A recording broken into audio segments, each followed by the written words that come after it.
Hi, and welcome to the Relationship Renovation Podcast. I'm Tara Kerwin. And I am EJ Kerwin. And just wanted to say a big hello and thank you, as always, to all of our listeners and all of our social media followers who give us great feedback and also great questions for our content, especially for today. Absolutely. It's been fun just seeing that sort of pick up more and more of people like sort of interacting with us and us, kind of writing back to them. We do we answer everything that comes at us. So. It is us. We do not have personal assistants, but I wish we did. We do not. It is us. Yes. So why don't we just start with a check-in, because EJ and I did not get to check in this morning. I was thinking that very same thing. And again, we encourage every single couple to check in every single day, or most days. Yeah, because what we hear is we have couples who go through our programs, they get really connected because they're coming in therapy, they're doing all the sort of systems that we ask them to take part in to really rebuild their foundation. And then sometimes they get out of the program and they slide back, sort of apart, and they don't use it as much. And then we encourage them, they do it, and it helps. And then the couples who, from the moment they walk out of the program, that they are just like keeping all of those systems in place, they say like, wow, we are just as connected, more connected even when we were in the program. So, these things work and they matter. All right. So let's start again. Not long, 5 minutes or less. Not that I'm going to time this. Here we go. Do you want me to go or do you want to go, sweetheart? You go first. All right. Today I am relieved because it's a Friday, and I'm excited because I think it's going to be kind of a fun weekend. We don't have a ton of plans. And I feel kind of like, I think I connected with you. I definitely feel connected because I was kind of going through some internal stuff this week, and you were just really like sweet about it. And, so I'm appreciative as well of your support. And let's see, my goal for today is to have fun. I'm going to have fun today. I have a little extra free time in the afternoon. Ooh. So I'm gonna just like, whether it's with you, the kids, or me, I'm gonna have fun. And my positive relationship statement is we really are becoming better people through our relationship. Like, I am becoming a better person, and I attribute a lot of it to our relationship.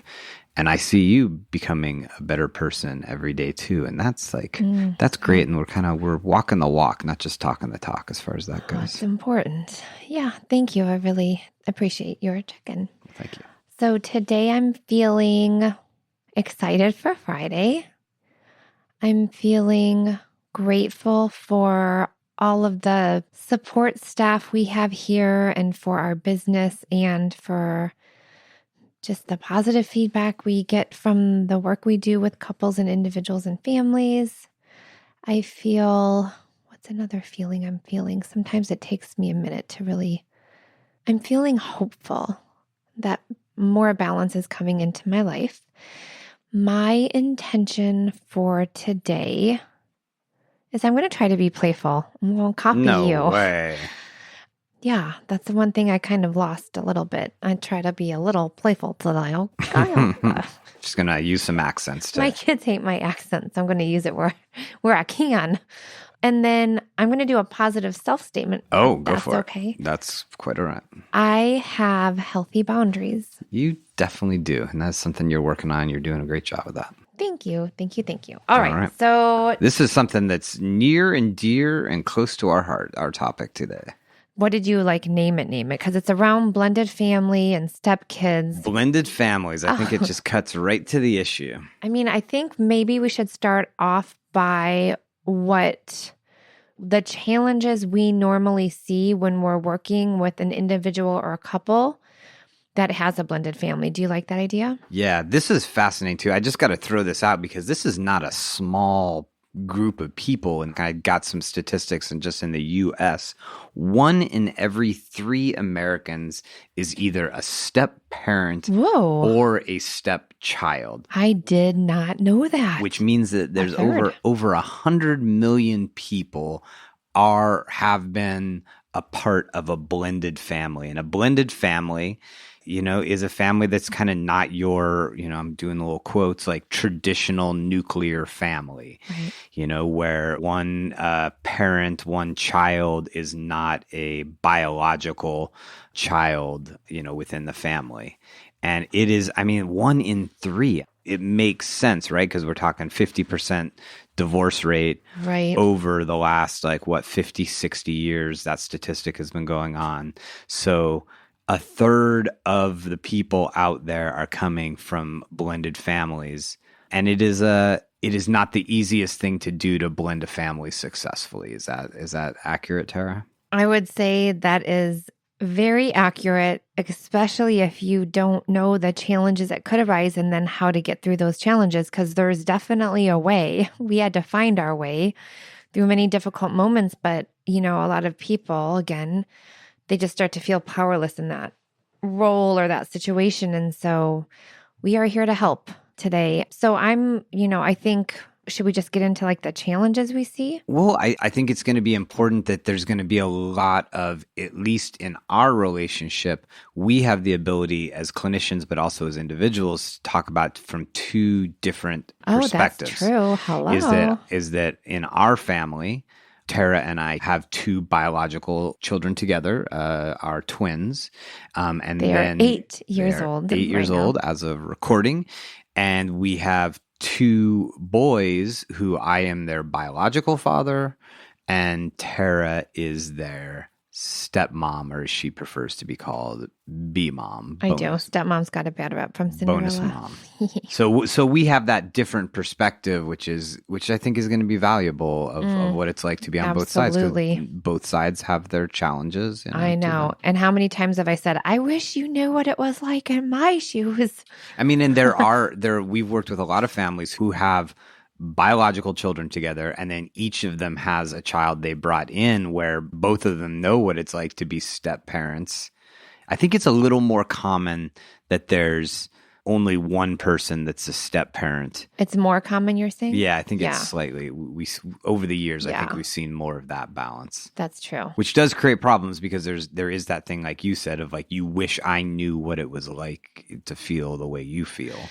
I'm going through the journey. Yeah. Okay, so what should we start off with? Well, I have 1,000 things in my mind running around, and you're really good at keeping me and other guest speakers on task, so we don't go all over the place. Let's start with just the very beginning.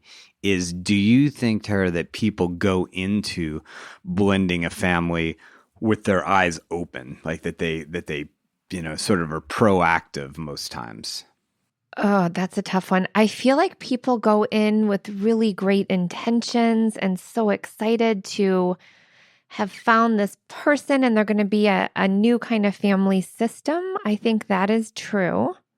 I don't think people go in looking at, because who does, looking at the challenges. It's not like we're getting married and we're like, oh, what are the challenges that are going to, I don't think that happens.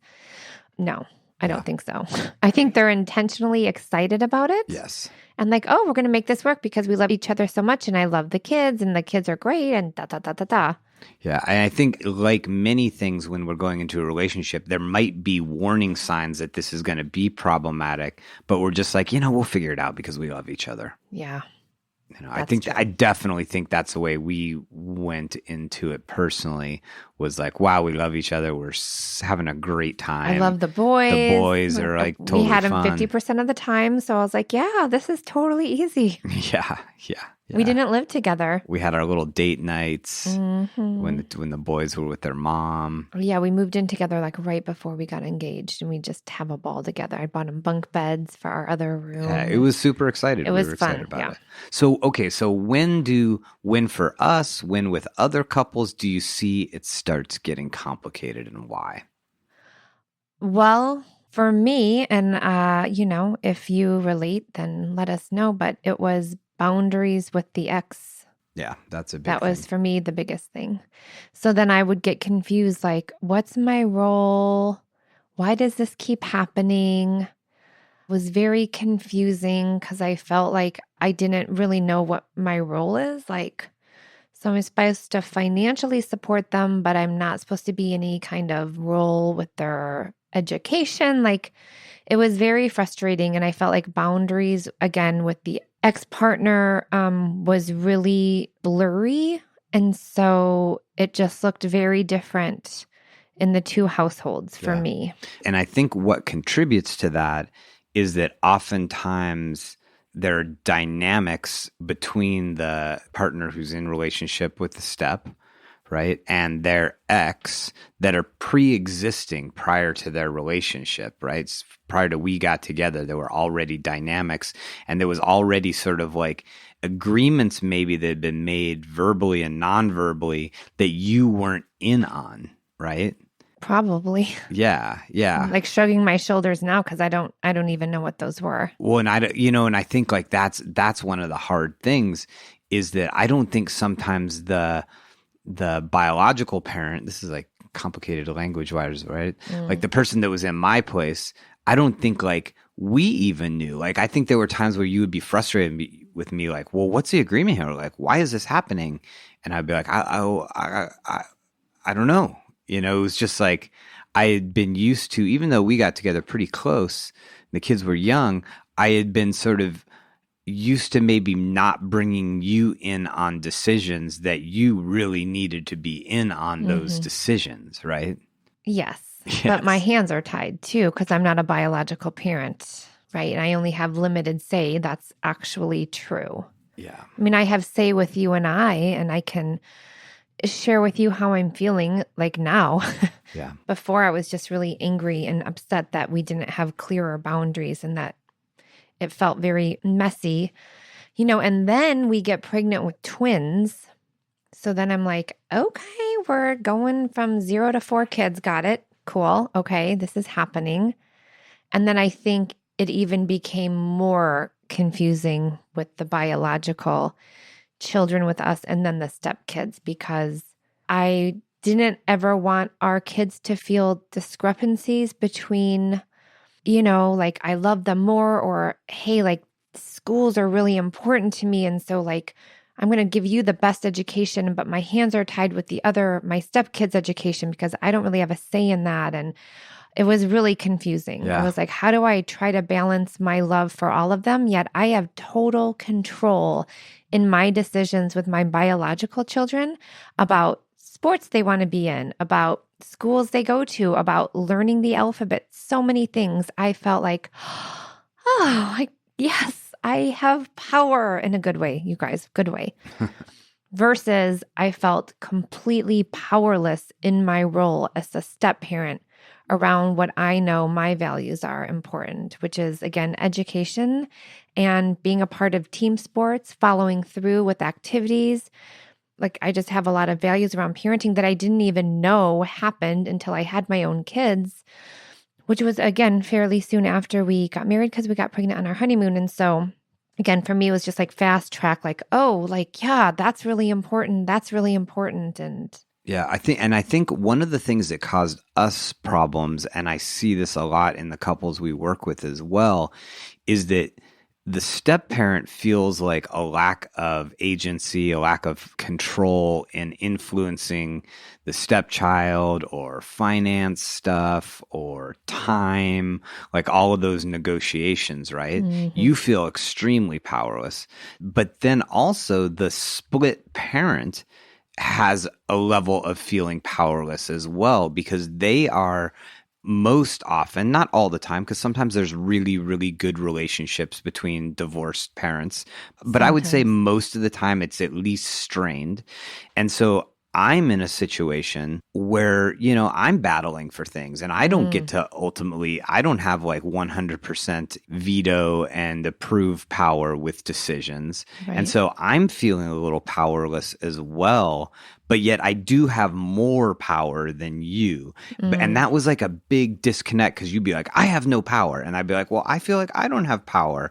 And then it became just like it fed into our stuff that really had nothing entirely, the triggers and all that. And it gets muddled up in emotions. But that whole thing that you talked about of like, just like not really getting each other's place, like not understanding, not always having empathy for the other person. Yeah. And like, wow, as we're talking, so I'm feeling myself like getting tight in my chest. I feel myself remembering how really hard it was for me because I remember like I had the twins and they were very difficult because they had colic, as you probably know, because I talk about it all the time because it was very They've probably traumatic for never me. heard that before. And you took over my entire caseload. So you would literally work for like 12 hours and I still had your boys and I would have to pick them up from school. I'd have to do all of the dinner. I'd have to help with their homework.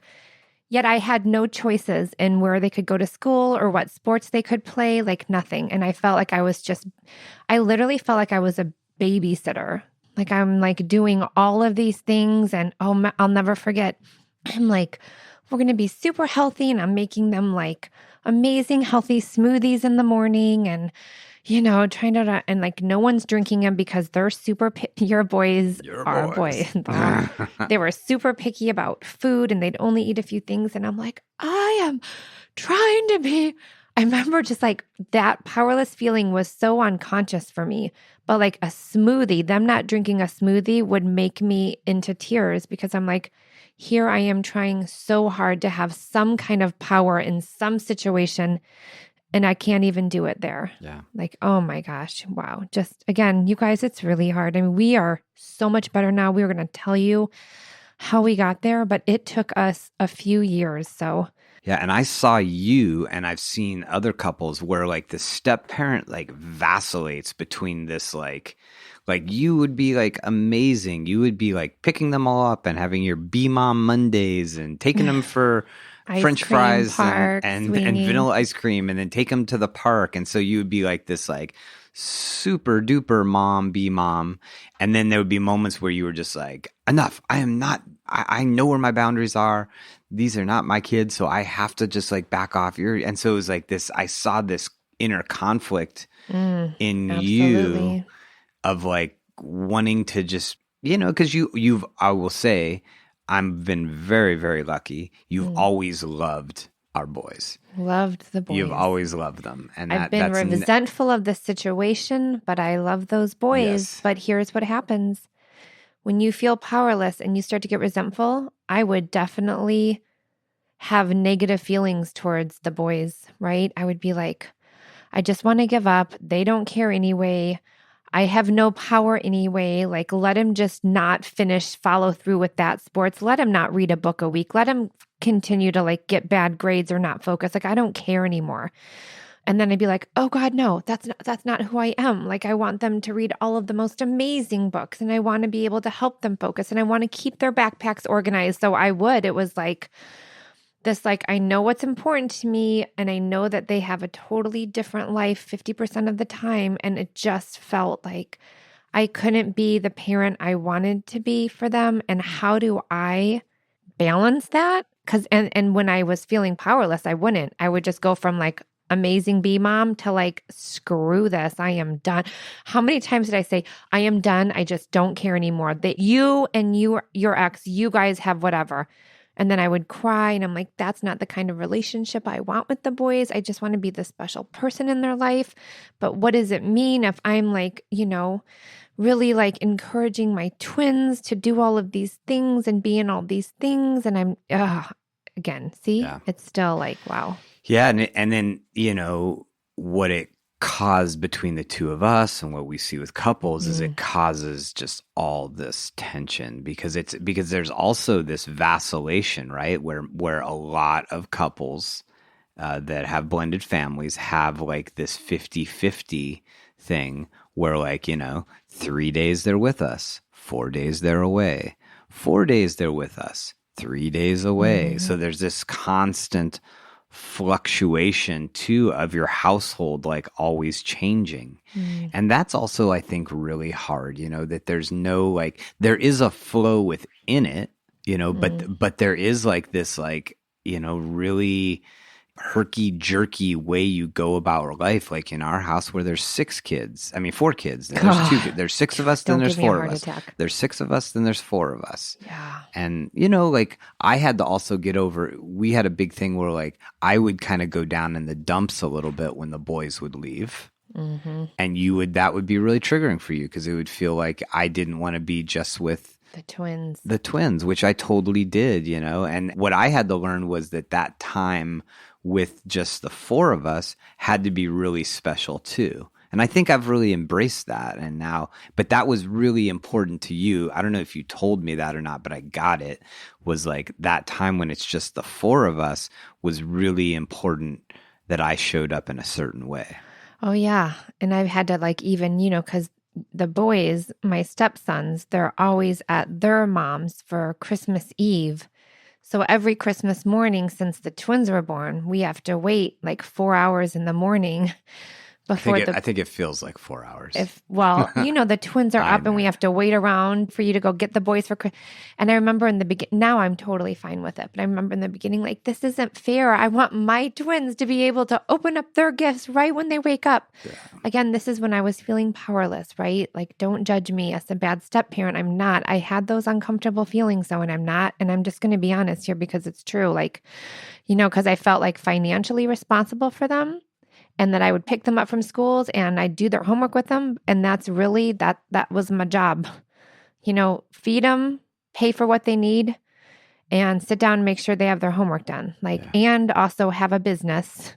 Yeah. So as you can see, and we could talk about like 50 different, and we probably will in other podcasts, like there are 50 plus challenges to blending a family that ultimately, at the end of the day, create division between the partners, mm-hmm. You and I. Yep. It pulled us apart. Absolutely. Frequently. It did. It created conflict. We struggled to resolve it. We struggled to create repeatable systems that felt good. We got stuck in the content when really our emotions often were really triggered. Mm-hmm. And there's just so many couples out there like that. So, we're kind of taking this on in like a more general way together. I mean, today, what do couples do? Like, how do they go about blending a family in a happy, healthy, loving way? So for me, it was being able to, once we had our communication down and it was better and we built emotional safety, I could tell you how I was feeling. I said, this role feels powerless. I feel like I don't matter. I feel like what's important to me doesn't matter. And I feel like really confused. So I was able to just share my feelings, and you were awesome at hearing them. Sometimes I wasn't always really good at hearing them. No, but once we had the emotional safety, right? Yeah. I got to share the uncomfortable pieces of it. I got to share how like I'm having feelings of resentment at this whole thing. Like sometimes life feels like it would be so much easier if I didn't have to deal with this. Like I had daydreams of just me and the twins being in an apartment together, like without working at Trader Joe's. Yeah, I did. I'm not going to lie. Like it was so complicated and so frustrating, and then I had to like work on boundaries, right? Because there were pretty poor boundaries within that system. And I said, this is what's important. And I want you to like help me understand what your expectations are of me. Here is what I can do. Here's what I can't do. I can't build up more resentment or it's going to really affect my relationship with the boys. So I said, I need, you and the other parent to really step up in the academic realm and make sure that they're doing what they need to be doing so I can focus on the twins. That wasn't my job, actually, that I put that back into your arena. And you said, I hear that. I will take that on. Right. And you've been amazing at that, checking in and I still organize backpacks. That's great. I said, it's really important that you set boundaries with the ex-spouse. So I don't feel like our family's being taken advantage of. That's another important thing for me that makes me feel like safe. That was a harder one to get to because again, the boys are involved here and it can just get messy if the relationship, with exes or whatever isn't healthy or it's a little one-sided. But we've created a great system where EJ is much better at healthy boundaries and our roles are very clear and our expectations are kind of like we're meeting them.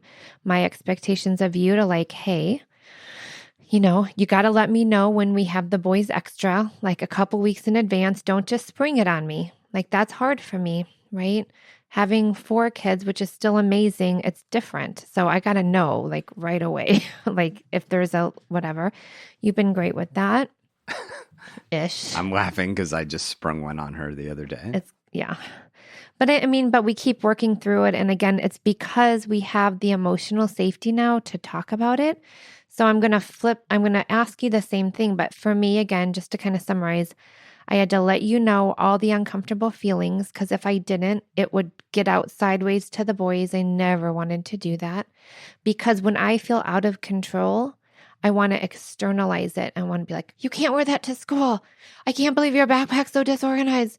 I can't believe you. No, not healthy, not okay. You cannot externalize your powerlessness within a family system, especially when kids are involved. And I knew that because I grew up with that. And I had to be like, how in the heck do I shift this? It's super important. That's why the uncomfortable feelings, letting EJ know so they don't get, for the most part, passed on to the kids. But, whatever. We're not perfect. We're good enough parents 60% of the time, right? Exactly. And then I needed to tell you what feels good in this role. Like I am not going to be academic police. I'm not going to be chore police. I'm not going to be food police. That is not my job. I'm not going to be technology police. Like I am not the one that's going to be always on them.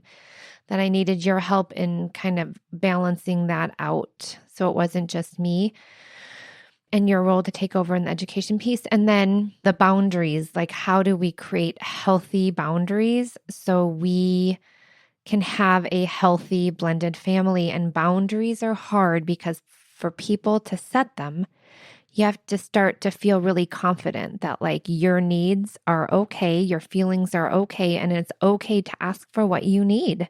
And it's okay to ask for a boundary when kids are involved. I felt like, oh, well, the kids are involved, so we just got to like do whatever it takes to like, no. Healthy boundaries mean healthier relationship, mean kids get to thrive in that environment versus a toxic environment. So, but how about for you, right? On the flip side, because here you are, right? Biological dad to 4. Yeah. And you've got, 2 kind of different ways of being with the set of kids. Yeah. I mean, as you just said all that, I was just thinking, honestly, my biggest lesson was learning to listen, was honoring the position you were in. Because I just think whatever it is that we struggle with our partner, we're just automatically in this, yeah, but me mindset. And I think I played that inside my head for years of like, yeah, but me, like you would be in all this discomfort, which was causing me discomfort. I would just be really self-centered in my own discomfort instead of where I think I've worked on over the years is just really just like listening and recognizing how difficult of a place you're in with it and that your concerns are legitimate and that your emotions are real and worthy of empathy and consideration. And, that's been my biggest work. And I think a lot of people's biggest work, no matter what the topic, is just like being empathetic and listening to you and acknowledging that it's real. Because that was definitely the first step. Yeah, because I was getting like, I would try to go to, all right, well, I'll just do this. I would get into that problem solving mode or complete powerlessness. Like, oh my God, like she is asking me to negotiate something that I don't know if I can even do that. Like, I don't know if I can get the outcome she's looking for. But I think you've always been good. All it's mattered to you is that I put in the effort to have healthy boundaries for our family. Yes, I'm that so glad you put said in that. the effort into standing up for our well-being or our values around parenting or whatever, and so. Can you help people out there? Because I think a lot of people struggle with like, what boundaries did you start to set where I started to trust that this could actually be different? Well, the ones that were that you were bringing attention to that were out of balance. Discussions about money, like that there was more specificity and that it was less mushy. Still I struggle with this because it's just like I'm just not good with this. But like scheduling of like I have got to like and just like, because to me also, I think this is a big thing. Like any extra time with the boys was always a bonus for me. And I think you've always been cool. You've never, ever been like, we cannot have them. But it's just like, you just want to know. And so I think like, and so I've just, and I, like I said, I still struggle with it because like, I hear like, oh, the boys are getting an extra day in 3 weeks. I'm like, oh, okay, great. And to me, it's like no big deal.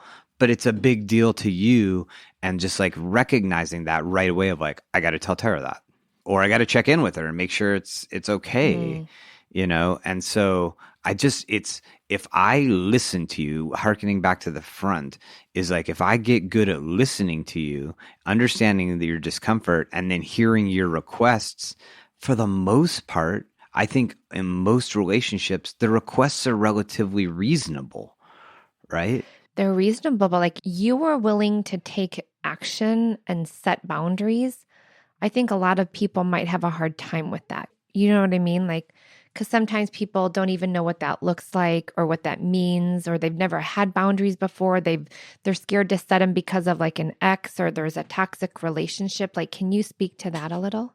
Yeah, I mean, it's if there aren't clear lines, then there's a lot of ability to walk into unknown areas that cause conflict. And so if you're in your relationship and in your blended family, if there's things where if you're like, hey, what's the agreement around medical expenses or whatever? And you're like, oh, I don't really, just like whoever pays it. Well, that's a blurry boundary. And so that creates the possibility for problems. And so if you have the ability to say, oh, around medical or every expense, we have an Excel document. We tried this for a little bit. You put it in and then it's split up at the end of the quarter. You make sure the balance sheet, that's a great boundary, and sometimes it's possible, sometimes it's not. If we're changing the custody schedule for a week, we send it in a text that the other person is copied on. That's a solid boundary, right?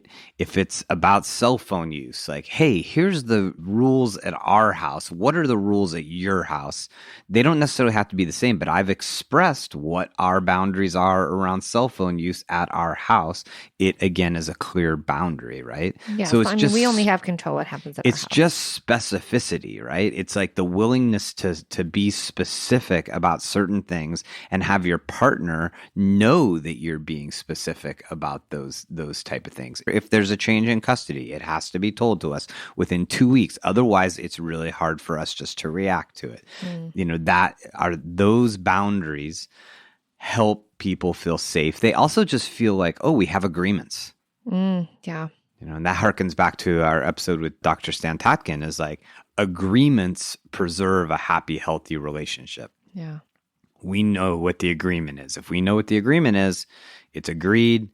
How can there be much conflict about it? Because Tara said, hey, this is what I appreciate. Oh yeah, I'm willing to do that. All right, that's our agreement. Mm-hmm. Whereas if there's no agreement, if it's fuzzy, then Tara's like, that didn't feel good. And I'm like, what do you mean that didn't feel good? Because we don't have it. I don't know where the line is. She doesn't know where the line is. Is that speak to it? For sure. What about helping people? Like, let's just say, like the stepchildren, like let's just say one's really struggling, academically, or one's really struggling, like mental health wise, or even behaviorally. Like, let's talk about agreements there, especially if it's a split household, right? Like because I hear that is like significant. Like we have pretty, like all of our kids are pretty amazing, but yeah, we definitely have our stuff. And so there's like whose role is it to do the disciplining? Who's the supportive role? Like, you know what I'm talking about? Like, I mean, I think that in a broader sense is like we've had to become united in our parenting, not just of our Mm-hmm. shared biological kids, but in our parenting of the boys who are biological to me and bonus mom to you.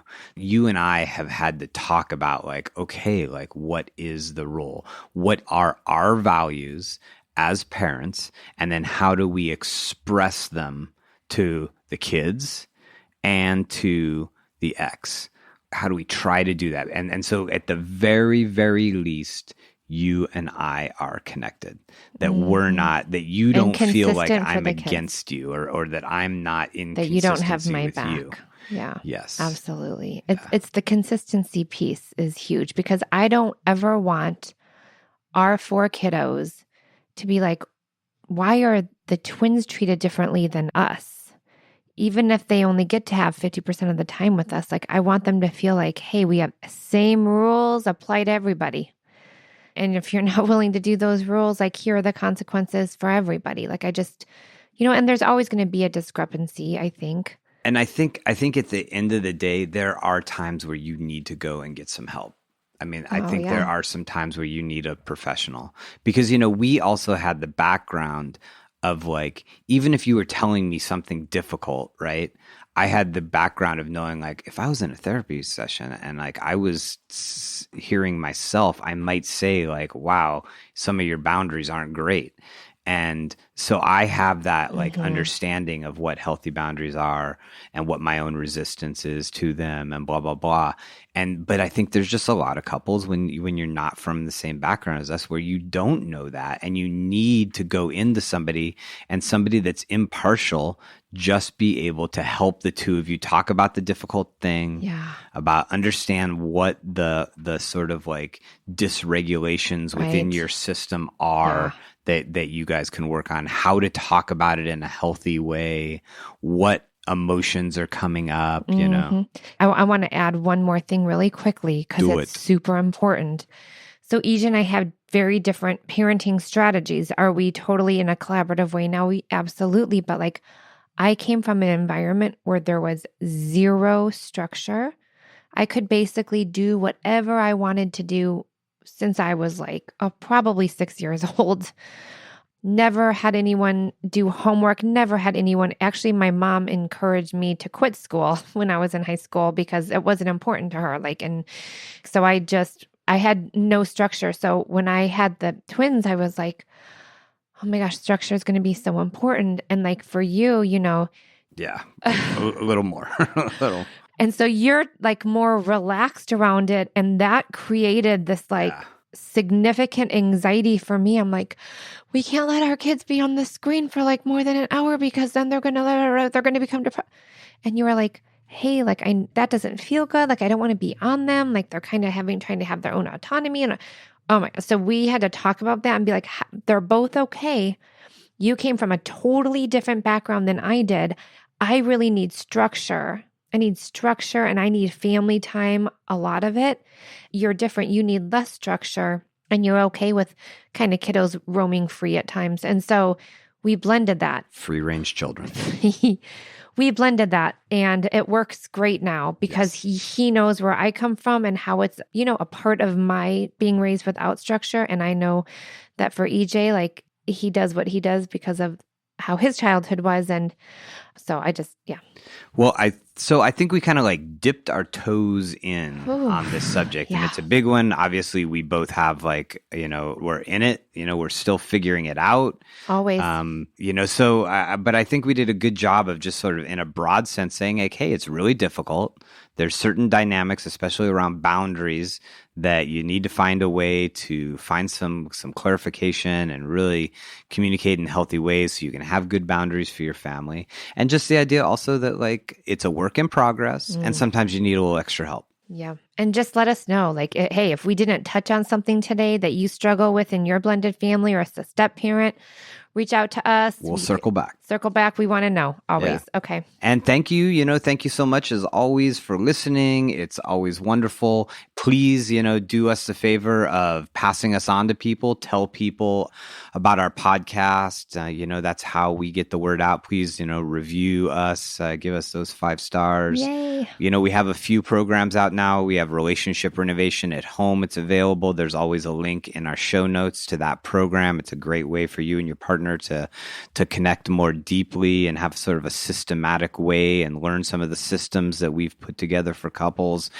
We also have Relationship Ready available, which is just a great program out there. for, if you're jumping back into the dating scene and you want to kind of get yourself into the right place for it. Jesse, who's on here all the time, and Tara put together an incredible program. Thank you. Yeah. All right. So as always, thank you for listening. Take care of yourself. Take care of each other. We all deserve it. Bye-bye. Bye. Me and you just singing on the train. Me and you listening to the rain. Me and you, we are the same. Me and you have all the fame we need. Indeed, you and me are we.